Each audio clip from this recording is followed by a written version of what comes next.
नमस्कार साथियों, मैं पहले हिंदी में आपको बताऊंगा और फिर आदरणीय सिद्धारमैया साहब और हमारे प्रदेश कांग्रेस के अध्यक्ष शिव कुमार जी आपको अंग्रेजी में बताएंगे। आज कर्नाटक के 3 दर्जन से अधिक वरिष्ठ नेताओं की बैठक माननीय खड़गे साहब और माननीय राहुल गांधी जी के साथ हुई, जिसमें मुख्यमंत्री आदरणीय सिद्धारमैया जी, उप मुख्यमंत्री व पीसीसी अध्यक्ष डीके शिव कुमार जी, अखिल भारतीय कांग्रेस कमेटी के सचिवगण, अग्रिम संगठनों के अध्यक्षगण और नेतागण मौजूद रहे। कर्नाटक में जिस प्रकार की भव्य जीत कर्नाटक के जनता के आशीर्वाद से कांग्रेस को मिली, उसके लिए खड़गे साहब, राहुल गांधी जी ने आप दोनों को और सब नेताओं को बधाई तो दी ही, परंतु अगले जो संसदीय चुनाव हैं उसकी तैयारी की व्यापक चर्चा की। उसको लेकर कुछ महत्वपूर्ण निर्णय भी लिए गए। एक महत्वपूर्ण निर्णय लिया गया कि पार्टी संगठन का एक वरिष्ठ नेता और एक मंत्री हर एक संसदीय सीट का प्रभारी होगा और अगले 6 से 7 महीने जब तक संसद का चुनाव संपूर्ण नहीं हो जाता, पार्टी के संगठन की पूरी तैयारी की जिम्मेवारी उनकी होगी। श्री राहुल गांधी जी ने, श्री मल्लिकार्जुन खड़गे साहब ने मुख्यमंत्री व उप मुख्यमंत्री दोनों को गारंटीज लागू करने के लिए बधाई दी, मुबारकबाद दी। बाकायदा कांग्रेस पार्टी के अध्यक्ष और पूर्व अध्यक्ष को बताया गया कि 3.5 करोड़ से ज्यादा लोग, 3 करोड़ 50 लाख, ओवर 3 करोड़ 50 लाख पीपल, उनको जो महीने का पैसा 5 किलो चावल के बदले में देना था, वो महीने का हस्तांतरण हो चुका है।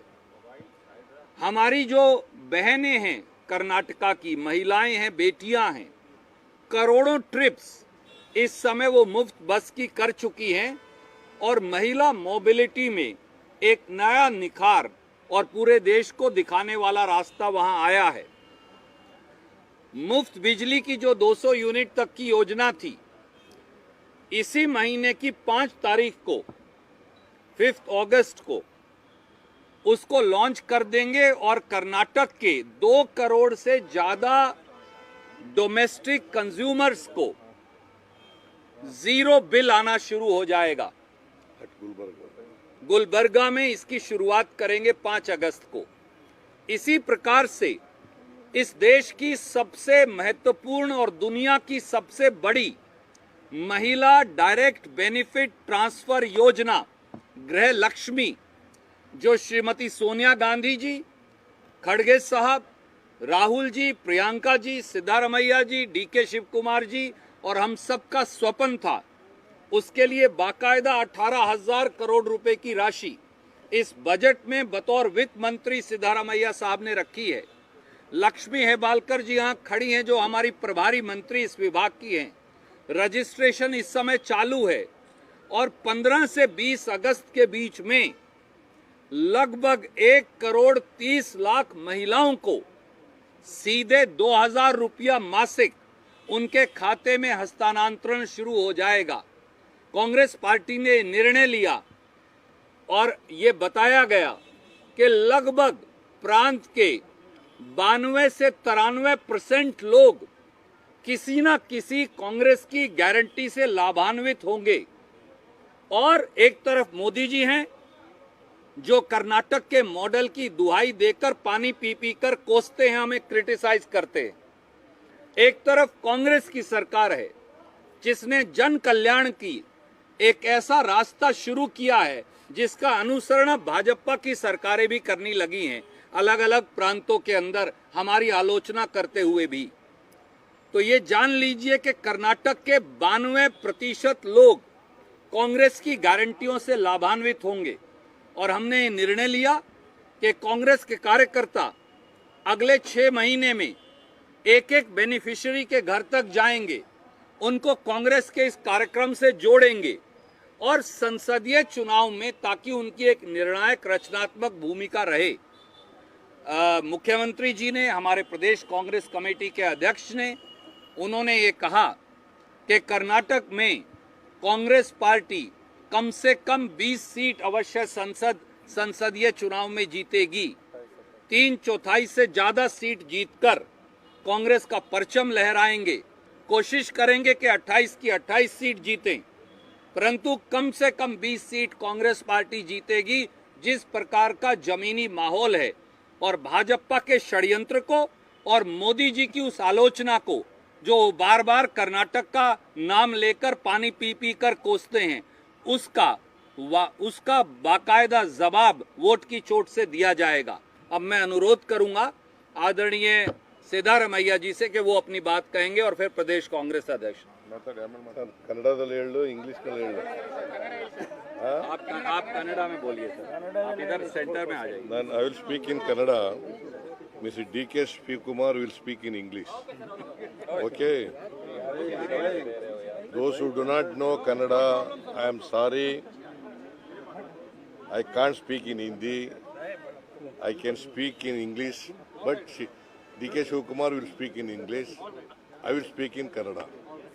Because But now he knows Hindi also. He knows little bit of Hindi. I have little taught him. I can understand Hindi, but I can't express. That is my problem. Right. Anyway, ಇವತ್ತು ಕಾಂಗ್ರೆಸ್ ಹೈಕಮಾಂಡ್ನವರು, ಅಧ್ಯಕ್ಷರು ಮತ್ತು ರಾಹುಲ್ ಗಾಂಧಿಯವರು,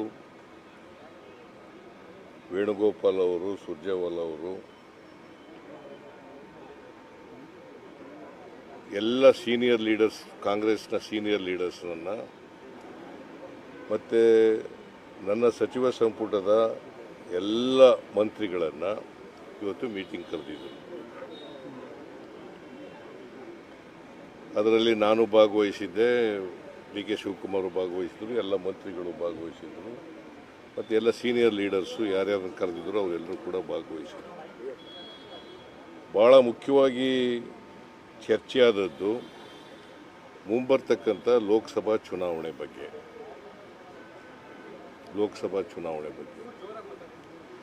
ಕೇಳಿಸಲ್ವೇನ್ರಿ?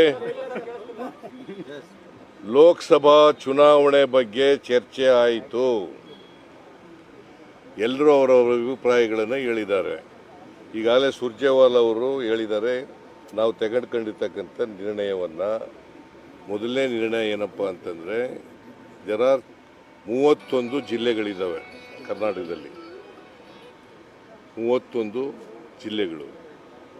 ಎಲ್ಲ ಜಿಲ್ಲೆಗಳಿಗೂ ಕೂಡ district incharge ಮಿನಿಸ್ಟ್ರಿಗಳಿದ್ದಾರೆ. ಆದರೂ ಕೂಡ ಕೆಲವು ಜಿಲ್ಲೆಗಳಿಗೆ ಮಿನಿಸ್ಟ್ರಿಗಳನ್ನು ವಿಶೇಷವಾಗಿ ನೇಮಕ ಮಾಡ್ತೀವಿ.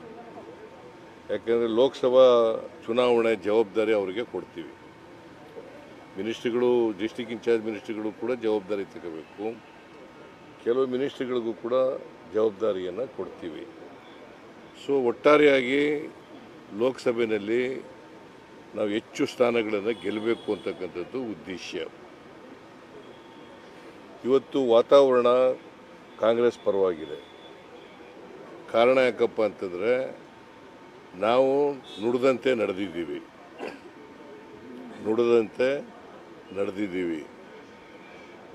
5 ಗ್ಯಾರಂಟಿಗಳನ್ನು ಜಾರಿ ಕೊಡ್ತೇವೆ ಅಂತೇಳಿ, ಚುನಾವ ಅಧಿಕಾರಕ್ಕೆ ಬಂದರೆ ಕೊಡ್ತೀವಿ ಅಂತೇಳಿ ನಾನು, ಡಿ.ಕೆ. ಶಿವಕುಮಾರ್ ಇಬ್ಬರು, ನಮ್ಮ ಅಧ್ಯಕ್ಷರು ಸೈನ್ ಮಾಡಿದ್ದು ಗ್ಯಾರಂಟಿ ಕಾರ್ಡ್ಗೆ.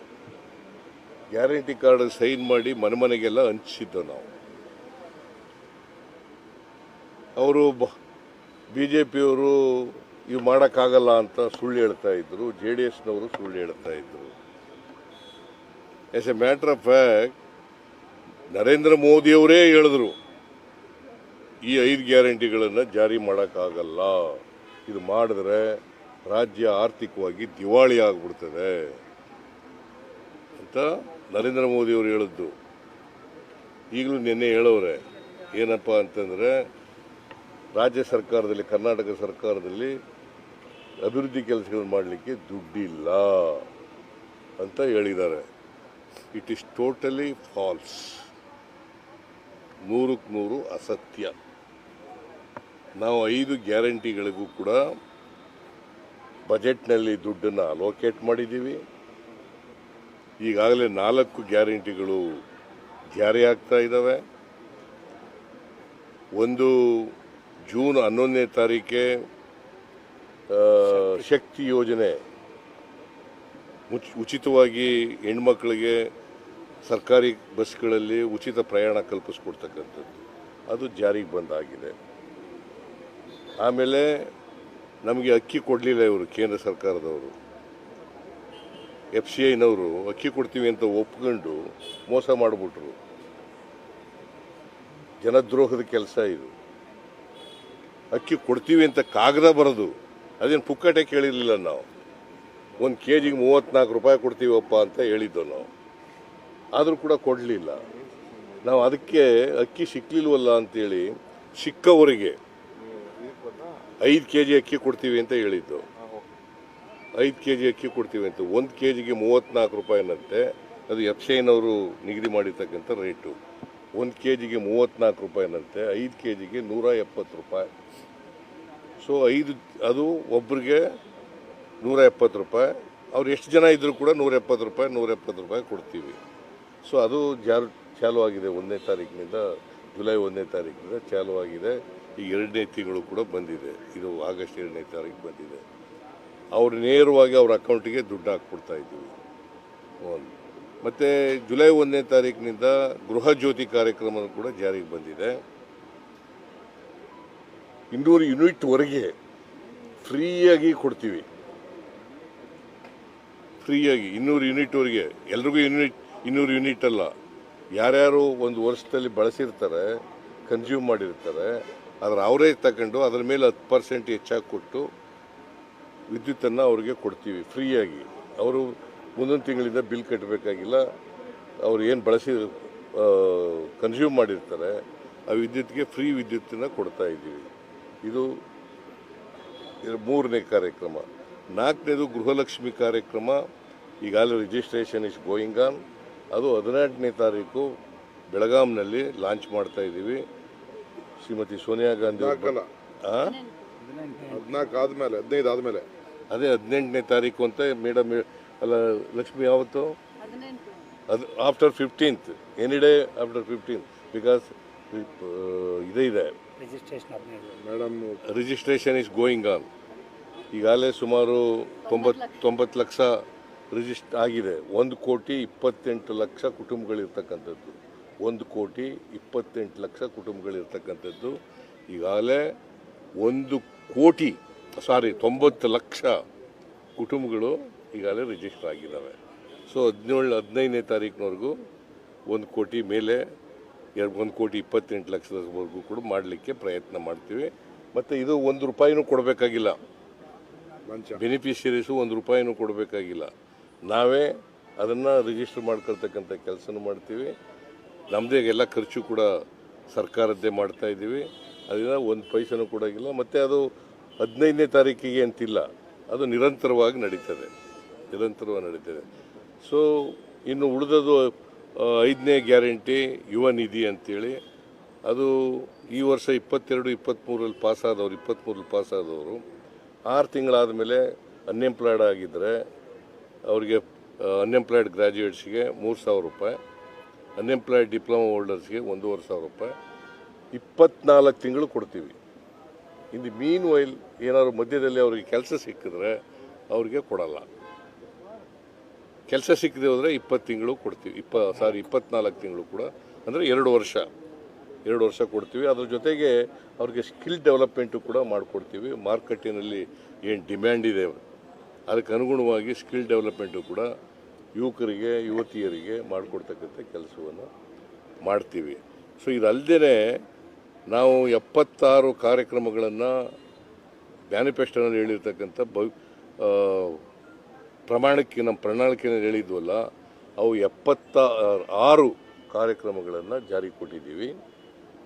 ಸೊ ನರೇಂದ್ರ ಮೋದಿ ಅವರು ಹೇಳ್ತಾರಲ್ಲ ಏನೋ ಅಭಿವೃದ್ಧಿ ಕೆಲಸ ಆಗಲ್ಲ ಅಂತ, ಅದು ಸುಳ್ಳು, ಸತ್ಯಕ್ಕೆ ದೂರವಾದಂಥ ಮಾತು. ಡೆವಲಪ್ಮೆಂಟಲ್ ವರ್ಕ್ಸು ನಡೀತಾ ಇದೆ. 5 ಗ್ಯಾರಂಟಿಗಳು ಕೂಡ ಜಾರಿ ಮಾಡಿದ್ದೀವಿ. ಅದರಿಂದ ನಾವು ಹೇಳಿದ್ದೀವಿ, ಹೈಕಮಾಂಡ್ನವ್ರಿಗೆ ಹೇಳಿದ್ದೀವಿ, ನಮಗೆ ಈ ಸಾರಿ ವಾತಾವರಣ ಚೆನ್ನಾಗಿದೆ ಕರ್ನಾಟಕದಲ್ಲಿ. ಕಳೆದ ಚುನಾವಣೆಯಲ್ಲಿ ನಮಗೆ 42.88% ವೋಟ್ ಬಂದಿತ್ತು. BJP ಬಂದಿದ್ದು 36%. ಕೇಂದ್ರದಲ್ಲಿ ಸರ್ಕಾರ ಇದೆ ಅವ್ರದ್ದು, ಕರ್ನಾಟಕದಲ್ಲಿ ಅವ್ರದ್ದೇ ಸರ್ಕಾರ ಇತ್ತು, ಆದರೂ ಕೂಡ ಅವರು ಬಂದಿರೋದು 36%. ನಮಗೆ 6.88% ಜಾಸ್ತಿ ವೋಟ್ ಬಂದಿದೆ. ಕರ್ನಾಟಕದಲ್ಲಿ ಒಳ್ಳೆಯ ವಾತಾವರಣ ಇದೆ. ಈ ಸಾರಿ ನಾವು ಕನಿಷ್ಠ 20 ಸೀಟುಗಳನ್ನು ಗೆಲ್ತೀವಿ ಅಂತೇಳಿ ಅಸೂರೆನ್ಸ್ ಕೊಟ್ಟಿದ್ದೀವಿ, ನಾನು ಕೊಟ್ಟಿದ್ದೀವಿ, ಅಧ್ಯಕ್ಷರು ಕೂಡ ಕೊಟ್ಟಿದ್ದೀವಿ. ಸೊ ನನಗೆ ಅನಿಸುತ್ತೆ ನಾವು ಅದಕ್ಕಿಂತ ಮೊದಲು ತಾಲೂಕು ಪಂಚಾಯತಿ, ಜಿಲ್ಲಾ ಪಂಚಾಯತಿ ಚುನಾವಣೆ ಬರ್ತವೆ, ಬೆಂಗಳೂರು ಸಿಟಿ ಕಾರ್ಪೊರೇಷನ್ ಚುನಾವಣೆ ಬರ್ತದೆ. ಆ ಚುನಾವಣೆಗಳನ್ನೂ ಗೆಲ್ತೀವಿ, ಪಾರ್ಲಿಮೆಂಟ್ ಚುನಾವಣೆಯಲ್ಲೂ ಕೂಡ ಗೆಲ್ತೀವಿ. ಸೊ ಅದರಿಂದ ನನಗೆ 100% ಕಾನ್ಫಿಡೆನ್ಸ್ ಇದೆ. ಬರ್ತಕ್ಕಂಥ ಚುನಾವಣೆ, ಸ್ಥಳೀಯ ಸಂಸ್ಥೆಗಳ ಚುನಾವಣೆ ಮತ್ತು ಪಾರ್ಲಿಮೆಂಟ್ ಚುನಾವಣೆ, ಎರಡೂ ಚುನಾವಣೆಗಳನ್ನು ಗೆಲ್ತೀವಿ. ಅದರ ಬಗ್ಗೆ ಇವತ್ತು ಇಡೀ ದಿನ ಚರ್ಚೆ ಆಗಿದೆ. ಮಧ್ಯಾಹ್ನ ಮೇಲೆ 3 ಗಂಟೆಯಿಂದ ಇಲ್ಲಿವರೆಗೆ ಚರ್ಚೆ ಆಗಿದೆ. ಅದೇ ಪ್ರಮುಖವಾದಂಥ ಚರ್ಚೆ. Okay, good evening. Good evening. First, I would like to thank all our ACC leaders.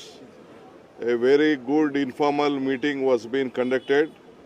The entire country has appreciated Karnataka and the model of which we conducted the election, which we won.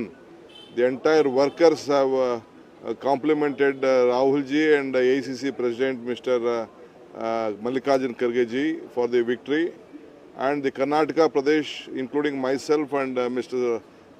Siddaramaiah ji, would also like to thank my ACC General Secretaries, Mr. Surjewala ji, Venugopal ji, and all our ACC leaders, secretaries who came and camped for the party's success. I think they took heart and soul. They were there for almost 1 year, 24 hours, about 27. So the entire country has appreciated them. We would like to appreciate them. Today we have worked out a new strategy for the parliament elections. We have taken the accountability. We will take forward how we took up the assembly elections, and we will take every section of the society. And one commitment we had given when Rahul ji had came and announced few schemes. So Priyanka ji had come and announced Gruha Jyoti, Gruha Lakshmi. Rahul ji had announced, Kharge ji had announced a few schemes. Like that, all the 3 leaders had announced all the 5 schemes. But we are committed by this December. Now already, as Mr. Siddaramaiah ji has announced, that 4 schemes are on the way.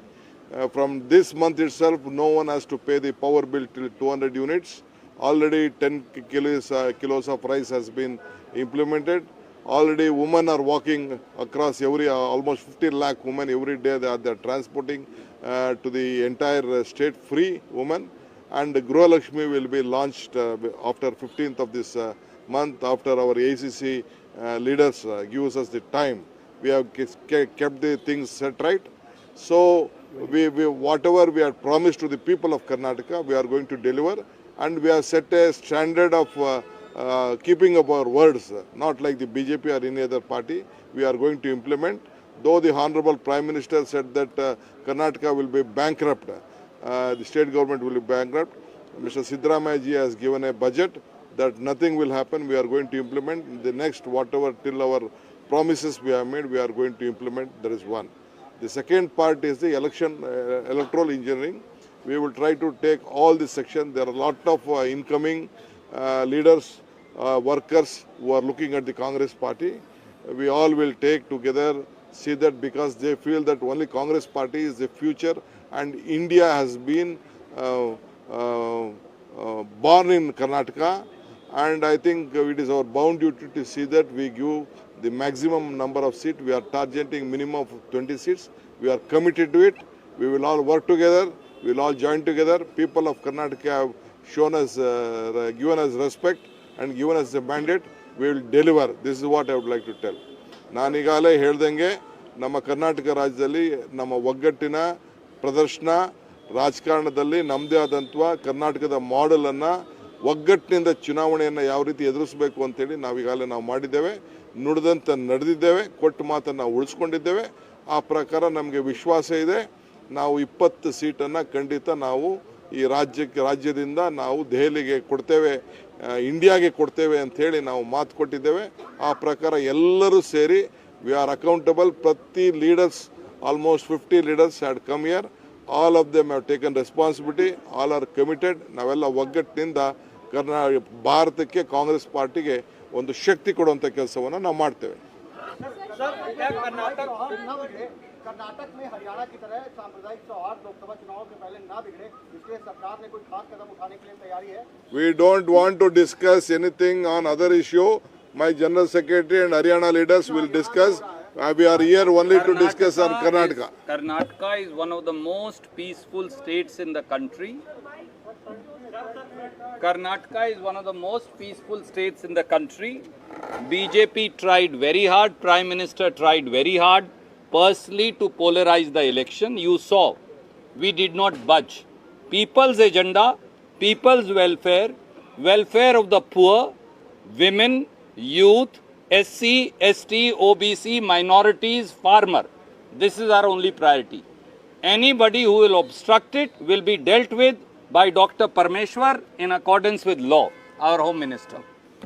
Thank you. Karnataka के इस model को sir Karnataka के क्या इस model को दूसरे राज्यों में भी आप Karnataka model is the new model of serving the people of this country. The entire country will have to implement the Karnataka model of governance and people's welfare. Thank you.